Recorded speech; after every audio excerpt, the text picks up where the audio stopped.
It's not his line of work, it's not his responsibility, it's his own dime and it's his own time. And it affects everybody in Texas. What is the takeaway goal of what you want to accomplish? What we want to accomplish, taxpayers across the state of Texas, is to not renew Chapter 313 of the Texas Tax Code. If it isn't renewed, it expires, and it needs to expire. And the beauty again is that we're not talking to any group of people, we're talking to everybody in the state of Texas. This is a Texas issue, and if over the next 4 years we have to live with it, the cost per year is approximately how much to taxpayers? This is $1 billion grab of it's not $1 billion program, it's $1 billion grab from our Texas Treasury. And I appreciate so much, Kathy, you giving me the opportunity to come in here and visit with you on this. When you look at the origin of this and the number of years that it has been allowed under the radar, off the headlines, that this has been going on, how much has it cost Texas so far? The program, in that time frame, the Texas taxpayers have probably had $20 billion taken out of their pockets. $20 billion. And if we have it another 4 years, add 4 more billion to it. Absolutely. Okay, so let's talk about what is Chapter 313 and how you're going to help, by everybody's involvement that hears this today, to get 42, 42, 86. Yeah. Absolutely. The 86, 42, 42, and we also take 313 off the menu. Let's go. Exactly right. All we have to do is have the Senate, okay, not pass Bill HB 4242. If it dies, Chapter 313 dies. And if they don't let this thing expire, we go on for what? The bill will extend it to 2026, and it just kicks the can down the road.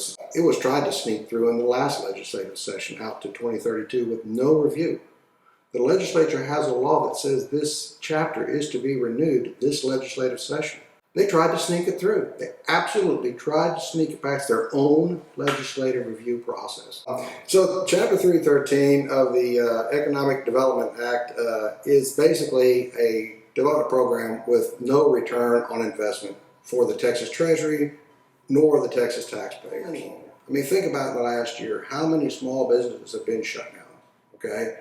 I was testifying at the Ways and Means Committee, and they were discussing how people are getting taxed out of their homes. Property taxes going up, and they're being gentrified and taxed out of their homes, all right? In the meantime, all right, we're going through there and giving billions of dollars to large multi-billion-dollar corporations, all in the name of economic development.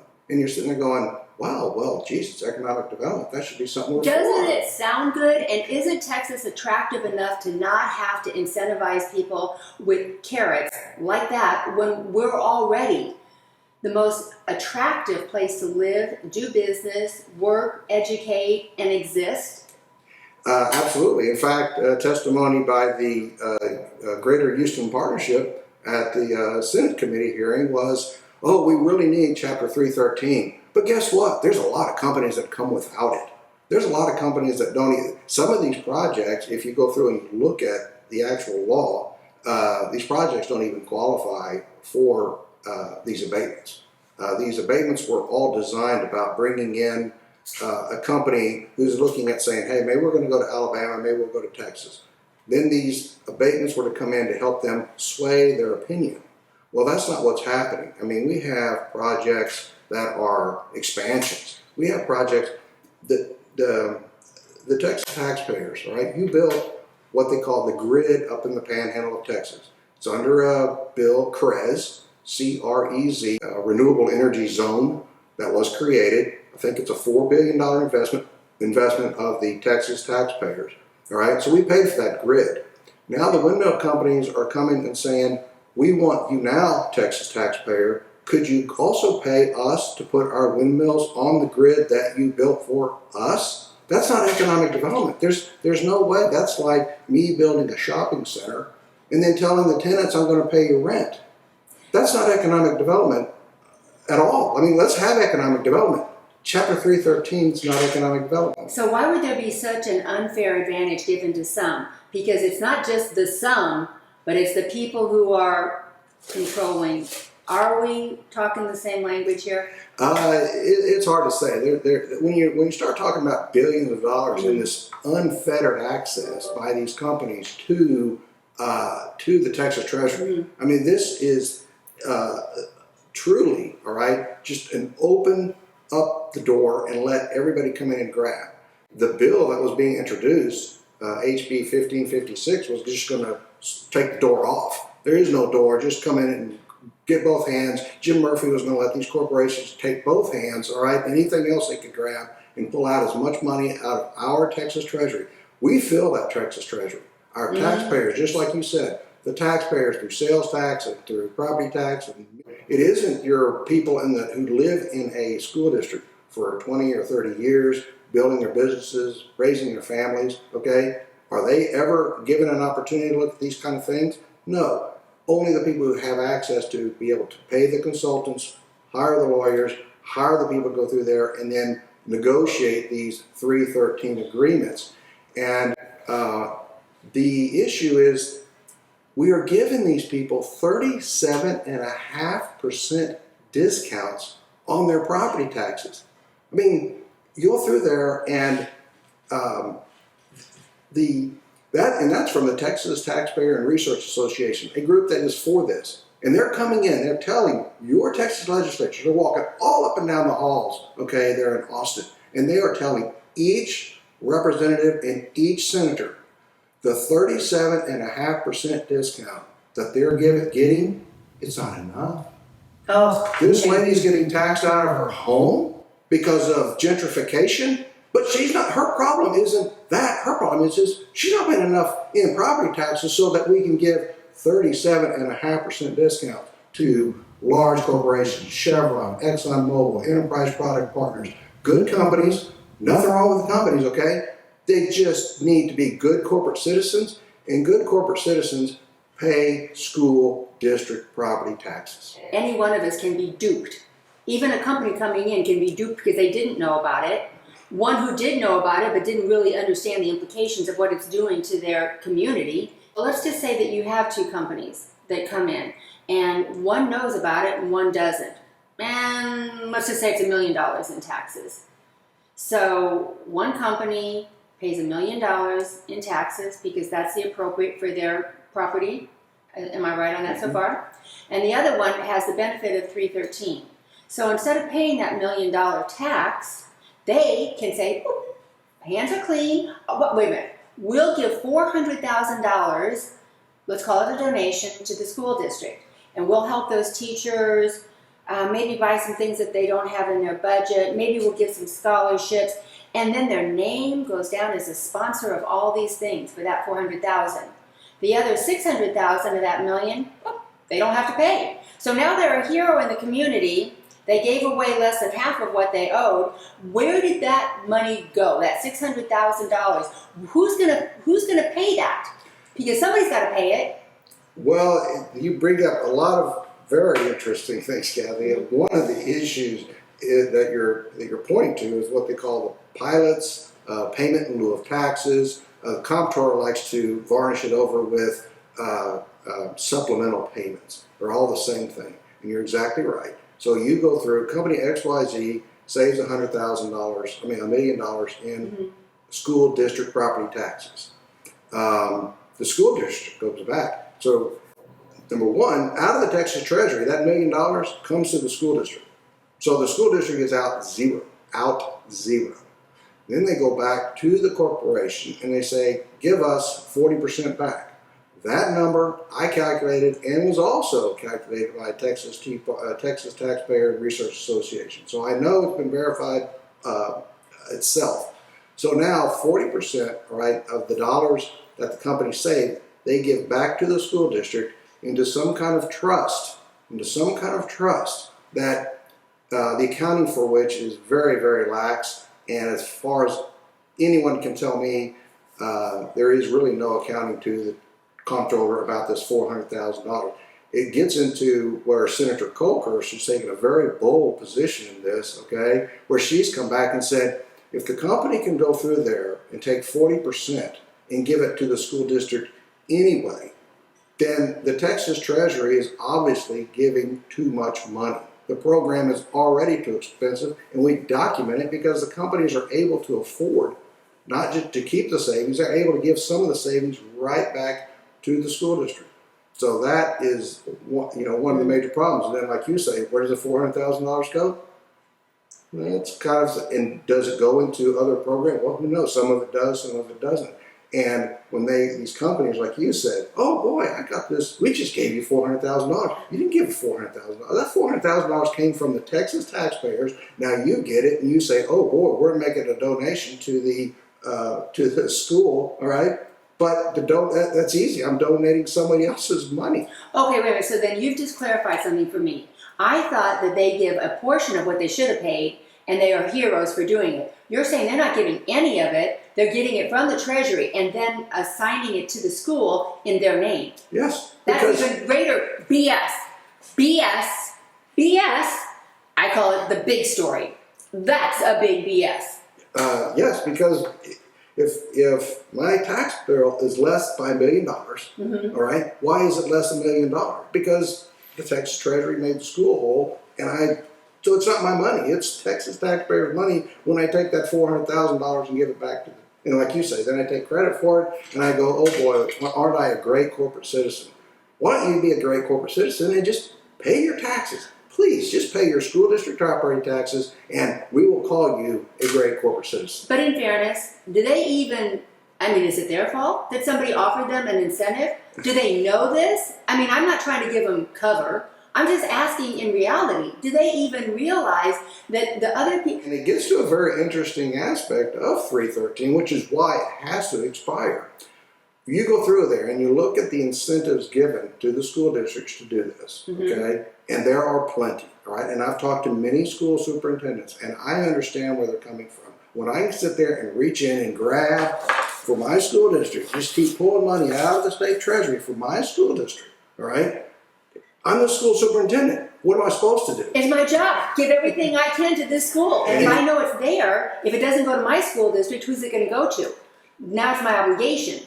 Ouch, you touch on another very sensitive thing, but the company itself, what's their goal? They want to save as much in taxes as they possibly can, just like everyone else. Isn't it our goal to give everything that is due, but nothing more? Right. Yeah. So you go through and you start to look at this and you say, well, the school district is looking out for their best interest, so how do I fault them? The company is looking out for their best interest, so I really can't fault them. So what comes down to is this 313 is what's motivating these two groups to act this way, right? And that's why it's so incredibly important that we kill 313 this session. I have a question. You can't blame the school. You can't blame the company. Who do we blame? We blame the legislature for creating 313 in the first place. But what are they winning that they would want to keep this going? Did I silence you? Come on, Mark. What's the story? Well, I don't know. Maybe we don't know. But there's got to be some incentive. The issue that keeps this thing kind of moving along is that, quote unquote, it's economic development. Okay, and then the companies will brag and they'll tell you that they create $85,000 a year jobs, all right? And then you go through, but guess what? You and I are paying them $200,000 a year for the $85,000. I testified straight to Morgan Meyer at House Ways and Means. I looked at him and said, give me $200,000. I'll find somebody to give $85,000 to. I'll get two people. No, I don't want to get two. Okay, because you're smart. You get how things play. Okay, so our money goes $200,000 for somebody who's going to hire the $85,000 that they didn't even pay the $85,000. It came from came from us. Yes. So can they write that off as their employee? Salary, sure. That's salary. So they're making money off of us. Not just avoiding, but they're actually making money. This never ends. And it never ends. Where does it start? Where will it end? Well, better end now. But by the way, when did this start? How long has this been in motion? This was passed in 2001. The Houston Chronicle has done a great job at 4 series on this. I've got a website, www.chapter313.org. With a lot of background information on this. Please go there, take a look at it, get more background of what this is. The 4 series that the Chronicle, so I've gone around saying, hey, it's $200,000 for an $85,000 a year job. They actually did the calculations, all right, and they came out and said it's $216,000 a job that the taxpayers are paying for the companies to go out and hire $85,000. And then you get into, is it really an 85? Because most of the stats I've seen are $65,000 a year jobs. So in essence, it's a $65,000 a year job that the taxpayers are giving the company $216,000 to generate. What a racket. What a racket. That's not economic development. There's no return. There's no return. Developing what? A deeper hole, say. But my question is, how many are wanting to hold on to this? They see some value in it. Don't want to know why. But where does the divide right now fall? Across the state of Texas in your panhandle and then along the Gulf Coast. To all the people who are in Dallas, if you live in Dallas, all right, and many of the school districts in Houston, all right, your school districts are not giving these abatements.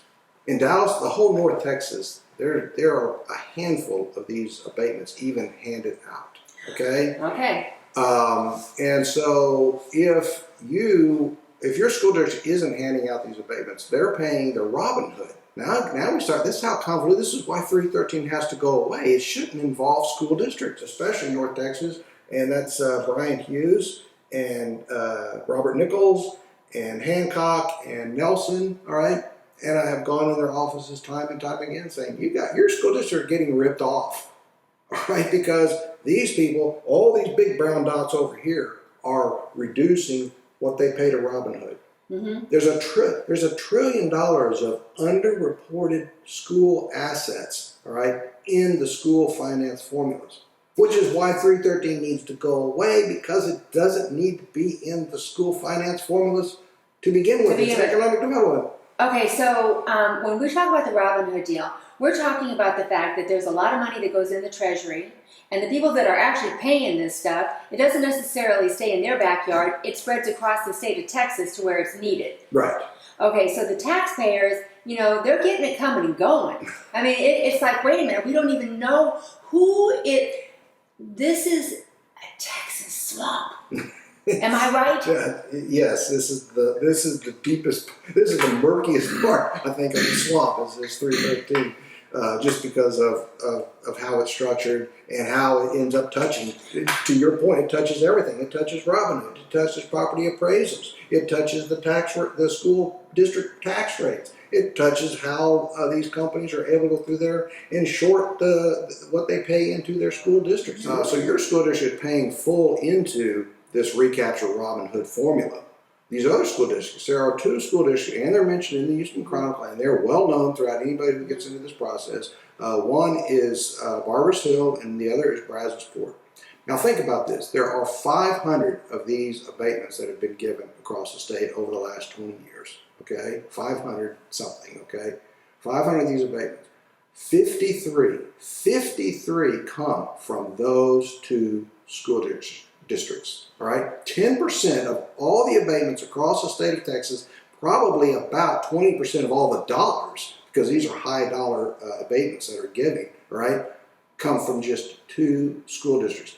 That's not economic development. You can't go through there and tell me 2 school districts can give out that many Chapter 313 abatements, and everybody in Pampa, Texas, El Paso, Texas, and McAllen, all right, are going to get a benefit from that. And the whole Chapter 313, as it was designed, okay, was programs that would have reverberating effect throughout the whole state. There are programs that work. The Toyota plant in San Antonio, okay, it reverberates beyond San Antonio with jobs and economic development. The Samsung plant in Austin, Texas, all right, that reverberates across the state, all right. Texas Instruments gotten some. Hewlett Packard here in Klein School District. So there is a way to do economic development, okay? And we want economic development. But Chapter 313 is not the mechanism. It's not the tool. We don't go and tell school superintendents, all right, and tell school boards to manipulate property values to obscene levels.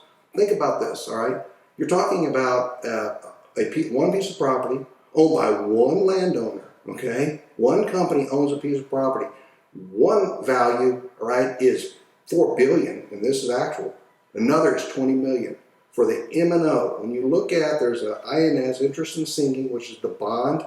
I don't want to get too weedy here, but the bond, okay? And then your M&O, maintenance and operations. That's everyday expenses of running a school district, okay? And they get this abatement, this $4 billion property that's going to be valued at $4 billion, and the INS is going to be valued at $20 million. How does one property? I mean, think about if you could go through on your house and write down 90% of the value of your home for your M&O taxes, and then multiply that out. Go through and take a look at your tax statement, look at your M&O, say, hey, I only want to pay on 10% of that value, and then figure out what your taxes are. That's what you should remit to the school district, because, hey, it's about 313. I've decided to take my own personal 313. And how would everybody else up and down the street feel about the fact that you got that and nobody else did, and they were paying taxes on the full value of their home when you paid it on 10% of yours? Well, and how about fair and open, just opportunity to do business and compete? You can't compete when somebody can write off that much on a 313 before they even go into operational expense and manufacturing, whatever it is that they do. That's very interesting. I don't have the particular names of the company, but there's a very live example of what you just said. So 2 companies, I want to say they're in the Corpus Christi area, gas processing plant, which a gas processing plant doesn't qualify because it's at the end of a gas pipeline. So when the gas comes in, it has to be processed. You're not going to go to any other state and process that gas and bring it back to Corpus Christi. That's not going to happen. So it doesn't qualify out of the definition of the law. But it did get through. Well, Okay. Yes. Okay. That's All right. part of the problem is that Right. these programs that should not be even getting these abatements are getting abatements. Who's policing that? Well, supposedly our comptroller, but that's another. Okay, wow. That's a whole other side of the story. But bottom line is one company got abated, the other company did not. So they went back and they raised a lot of hell about it, Yeah. I think, okay, about that, and they did, and so they ended up getting it because they were about to go through and sue the state and the comptroller for this discretionary. You get it, you don't. You get it, you don't. Well, with the same exact type of property, Right. the exact same thing. That's what I'm saying. People can get duped on any element of this equation. Yes. Yeah. Yeah. If you don't know about it or something like that, and even if you do, some companies don't choose not to. All right. But the problem is that so in the last legislative session, all right, 12% of the school districts were giving these abatements. 12%. And I testified to Senator Paul Bittencourt, and I said, what happens when that gets to 24? If it's costing us $1 billion at 12%, what happens when it gets to 24? Between the last session and this session, all right, it's gone from 12% to 18%. It's grown So by we're halfway 50%. there. We Yeah. are, yes. So by the next legislative session, everybody's going to be getting on board and wanting to. I mean, hey, when you open up the Texas Treasury and say, "Do I have any takers?" There's a lot of takers. A lineup, yeah. So that becomes so that was a problem. Here's another issue along those same lines. So down there in Freeport, there's an LNG plant. This is liquefied natural gas. These are huge, huge projects, and they're very fascinating. They're wonderful. They're great for the state of Texas. It's great because we're taking this natural gas that we have an abundance of and shipping it around the world. So that wonderful projects. Well, they built what they call a train, one of these gas to liquid trains, and they built it, and they got an abatement for it. Okay, well, it was successful. It was very rewarding. They're going to build another one. Well, guess what? They go get another abatement. Now, wait a minute.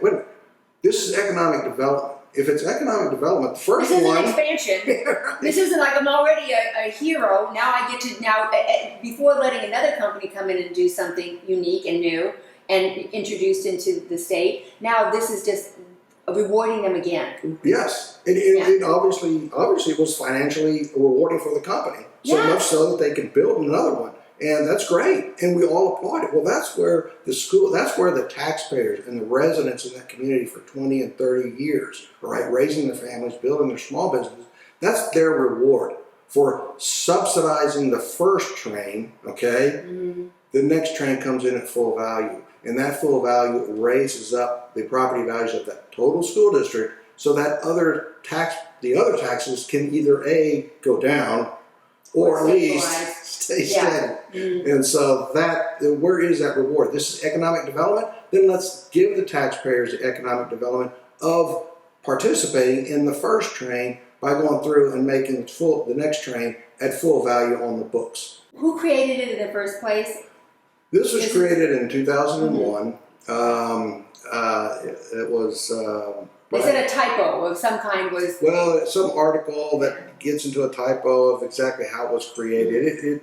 Somehow it was that Texas was behind in its economic development program, okay? Mm-hmm. So then there was a problem. And so then they wanted to go through and decide, hey, what do we do to address that? Well, we'll come up. Well, the school districts have the largest tax bill, okay? Well, they do have, it is, all right? Mm-hmm. That doesn't mean that the school district need to drive economic development just because they have the largest tax bill. But that's what happened. Well, they're the biggest tax burden, so we'll let them run economic development. Okay, well, whatever. That's kind of how it all got unfolded. And it was for companies, again, looking at, they call it the but for. All right. Okay. But for, all right. Well, we would have gone to Alabama but for these abatements, or Oklahoma but for these abatements. So that's kind of the jargon is the but for. Well, no one's enforcing the but for. Nobody's sitting there making sure that there is a but. How does a train here, an LNG train that's billions of dollars, you don't just sit there and drop that in, we'll go over to Mississippi and drop in a train. You don't do that, okay? You just don't, okay? So there is no but for here. That train's going to go next to the first train. It's not going anyplace else. Okay. So they don't have an option. Why are we giving them this unbelievable relief? Yes. And so in Louisiana and Oklahoma and these surrounding states, are they frustrated that they can't compete because we're doing something that is such an unlevel field? Or is that even a part of the conversation? Well, now you bring up a very I seem to keep digging up some kind of... Our speaker, our current speaker, mm-hmm. in the last legislative session, got up in front of the House Ways and Means Committee, right, mm-hmm. and testified, all right? And I've had people, I said, were my ears working? I wanted to make sure, all right? Got up and testified to the Texas House Ways and Means that Louisiana was going bankrupt giving out abatements. And so should we. Because to stay competitive with Louisiana, we've got to give away the farm. Right. Is Louisiana doing that? Louisiana, business in Louisiana is strange, and yes, they are doing a lot, but then there's no telling, because in Louisiana, they give and they take, I don't know exactly, but yes, they have gone through there, and they have been very, very free with their treasury, mm-hmm. okay, wow. to try to entice businesses in. And even then, they're not doing that. They're not doing the same job that Texas is in enticing these businesses. And yes, there may be some opportunities lost because mm-hmm. we don't, all right? But not every opportunity lost. If it's going to cost us $200,000 for an $85,000 a year job, okay, well, let's let Louisiana have it. Exactly. If we get a diminishing return somewhere along the line, it doesn't even become an argument anymore. Just pass on it. We can attract good business because we have so much to offer anyway. Right. There's a huge plant up here, 290, called Daikin, D-A-I-K-I-N. You'll see it. I mean, it's driving 290. And they came into the state of Texas without any abatement. I wonder if they even knew. I would say they did. For the facility they built, they probably did. Yeah, they reported heavily to say, yes, let's go. Houston, the Greater Houston Partnership testified, there's a lot of businesses that come without it. Yes, okay, got it. Thank you, Houston Partnership, for helping me make my point. That's right. If they do without, then why would we continue to throw it at them? Right. And why to that extent? Okay, so back to the question of how many are for and how many are against ending this thing. It's we're trying to find out exactly because it's kind of as we've They're seen, not transparent about where they're standing. not transparent. Thank Okay. you. Yeah, because I mean, and as we've seen on many bills that we thought would fly through a Republican majority legislature, all right, have been stalled, obfuscated, and pushed around and moved off and taken off of the radar. So we've seen that happen. This one is charged, okay? This one is somewhat dynamic because it's billions of dollars. It's unfettered access to the Texas Treasury. The companies that want that unfettered will are happy to pay. If I'm going to save $1 billion, how much can I pay the legislators to give me my access to $1 billion? Is that under the table? I don't know if it's so much under the table Or because just, 313 codifies everything. okay. No, it's all right there. But in reality, okay, think about if I can save $1 billion, what can I afford? All right, to contribute to political action committees and other things. Okay, so to let's access talk. to the billion. All right, so let's talk a little bit about how did this happen? This isn't your line of work. How come you're out here talking about this for 3 years? Well, I jokingly say it's Senator Don Campbell's fault, but she back in 2016 legislative session, I think it was that one, or maybe 2017 legislative session, she was passing a bill. And what she wanted to do was keep windmills away from military installations because they interfere with the operations of the military base.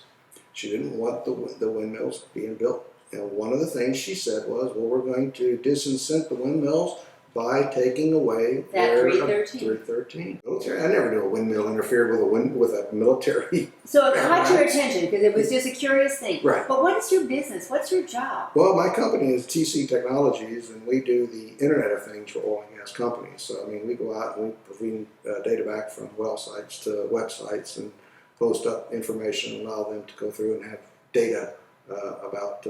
And we try to go through and do some innovative things. We've got some nice things on some saltwater disposal facilities that let them know how which pumps are running and how often they run. We're doing some work with vapor and vapor studies. You don't have a horse in the race, do you? This one, the 313? Yeah. No. So that's my point. Is how in the world did you appoint yourself? Well, I'll tell you what I told the Senate when I testified. I'm Mark Galloway, and I'm just a crazy man looking out for my grandkids. And that's basically Is that clear? Do we have kids and grandkids? Do we care about the future of our country? How about like in our own neighborhood, our own tax dollars, the setup of our future if we don't? That's the point. I watched you going out and doing this on your own dime, on your own time, and I'm thinking, okay, I got to find out what he's talking about because obviously he's got enough passion and he feels strongly enough not only to do it, but to create a website and develop enough material so that people would also understand this. Thanks. Can I say thanks? I mean, somebody should thank you. They'll thank me when they make sure 313 goes away. Yes. That'll be my thanks. If 313 dies this session, that will be all the thank you I need. Because who else is out here fighting this? TPPF, the Texas Public Policy Foundation, they are very adamant opposed to this. And where do they fall on the political spectrum? That is a conservative think tank. Okay, got it. And also Every Texan, which used to be the Citizens for Public Policy Priorities, CPPP, all right, are against it. Dick Levine, okay, and his organization is very much against Chapter 313. And where does he fall on this? He's a liberal. So I think the point is, like I said, this is people. This is us. This is our families, our future, our tax dollars, our earnings, what we are obligated to give, and no more. On 4242, only 29 representatives voted against it in the Texas House. Only 29. It's a Republican-held body, supposedly, all right? Only 29 stepped up to vote against extending 313. And we do. We have some very strong people. Mays Middleton in the House Representatives. Jeff Cason, Valerie Swanson, all right here, our state rep. Lacey Hull, my state rep, all right, is very much against this. These are 4 very strong people that are waging the battle to end 313. So there are champions in the Texas House of Representatives. In the Senate, we have some strong people. We have Senator Cole, of course, has been bold in her leadership on this, and she's fought it for many, many years. Nobody's ever cleaned it up. That's a good point.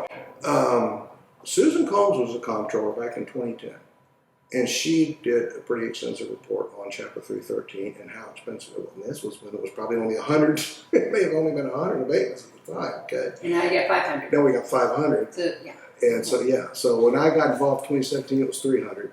311 in 2017 when I got involved. Now we're up to 500. Yeah, so the comptroller in his report, he does a report on this every session, okay? He gives it to the legislature. And in there, he goes through and specifically says, banks, and he's proud of this, banks are telling companies to go get abatements.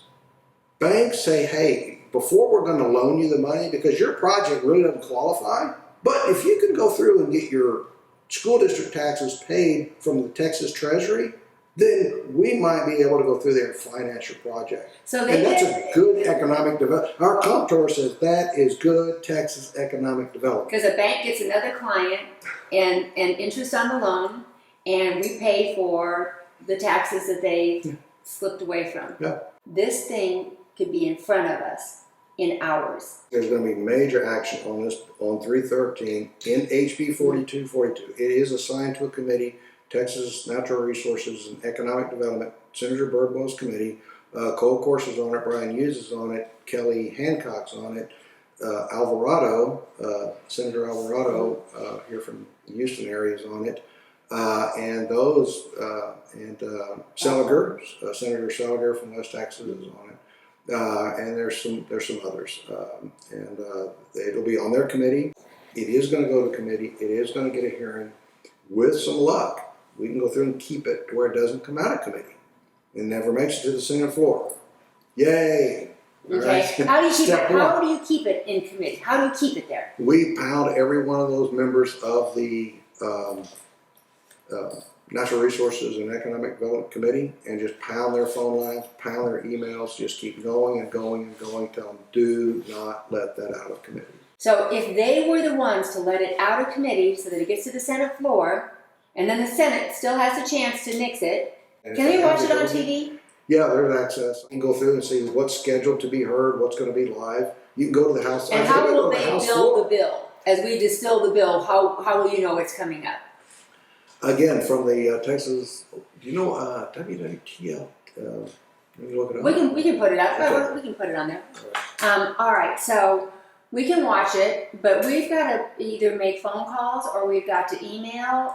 But is it everybody in Texas? Another thing, I saw the state map of Texas with brown blobs. Okay. And it looked like it was a concentration west in Houston, but Dallas and Fort Worth had nothing. You're exactly right. Okay, so why is that? Why is Houston all over this 313? Remember, this is in the Democrat platform and the Republican platform. Repeal Chapter 313 is in both of the platforms of the parties. So it's the people who care about the people who are saying, nix this. Yes. So that leaves us the other people. Right. Oh, I keep coming down to that. To get the attention of those who get to make this, either go away or stay. The boldest person we have, all right, is Senator Lois Cole Course. She's in the Brenham area? She's Brenham. She's got a little slice of Harris County.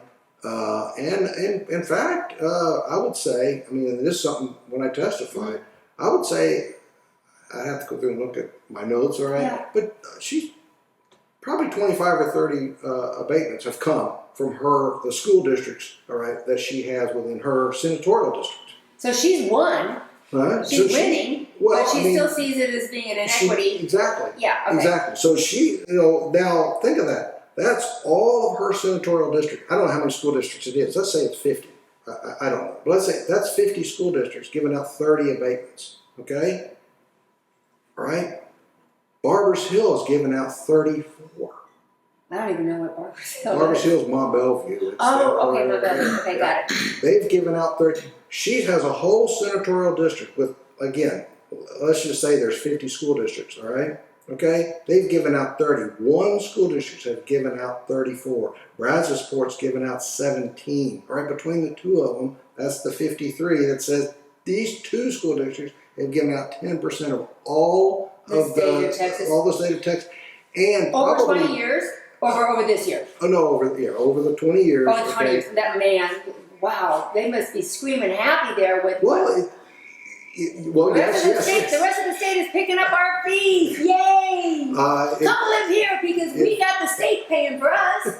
You know, you've really resonated on that because in a conversation I had with someone who lives, say, in Anahuac, all right? So he lived over in Anahuac area. And I was talking to him, I forget how we connected, but we did get to talking. And then she said, oh boy, they're all excited. They're all excited. They're going to move out of the school district they're in. They're going to move into Barbers Hill. Again, this is an individual, all right, making individual decisions for their best interests and for their children. And they sit there and they see Barbers Hill just taking all this Texas Treasury money, okay, building out these humongous, gorgeous facilities. And they want their kid to have it? Why not? Of course. Absolutely. So now property values too. You're right. So now this school district is taking residents out of other areas. They're already disadvantaged because they weren't given this. Man, they don't sit on top of the salt domes like Mont Bellevue does. So, oh wow, could I build this facility someplace else? Well, you gotta have to have a salt dome to store your chemical in, or your gas, or whatever else you're putting down. Limitation. You're right. So, is this really qualify for the but for? Does this really mean, could you build this facility in Louisiana, Mississippi, Alabama, something? No, you couldn't, because you don't have the salt domes and the things that Mont Bellevue has. There's a reason Mont Bellevue has the facilities it has there. And so now you're getting into another very, very scary thing, okay? Because, so if I'm in Spring Branch or Cy-Fair school districts, or even Klein or Katy, and I sit there and see Barbers Hill sucking out the recapture payment and shorting the recapture formulas, all right? And across the state, we're talking $1 trillion, all right? I might start to say, you know what?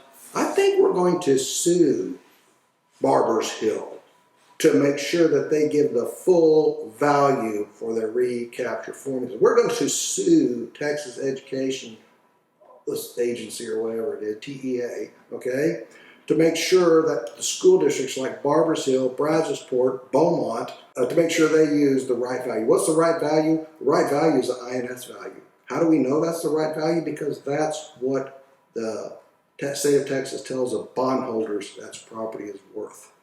The INS is for the bond. It's a heck of a lot more legitimate than the school board saying a $4 billion property is worth $20 million.